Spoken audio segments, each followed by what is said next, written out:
మారు మనసుకు తగిన ఫలము ఫలించండి. మారు మనసు పొందాను అని ఉట్టినే చెప్పమాకు.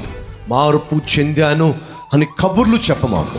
రక్షించబడ్డాను అని చెప్పి మాటలతో మనుషులను మభ్యపరచుమాకు. బైబిల్ ఏమంటుందో తెలుసా? నువ్వు మార్పు చెందినట్లయితే, నువ్వు రక్షించబడినట్లయితే, నువ్వు తిరిగి జన్మించినట్లయితే ఫలమేది? ఫలము చూపించు.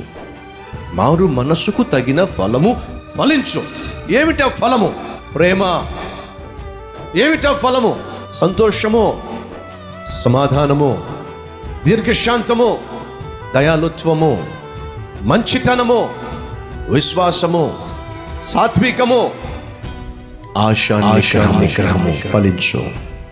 ఫలించకపోతే, వింటున్నారా? ఫలించకపోతే ఇదిగో గొడ్డలి చెట్ల వేరున ఉంచబడి ఉన్నది.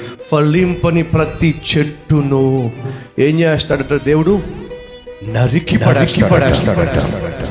గడిచిన సంవత్సరాలు నువ్వు నీ ఇష్టానుసారంగా జీవించావు.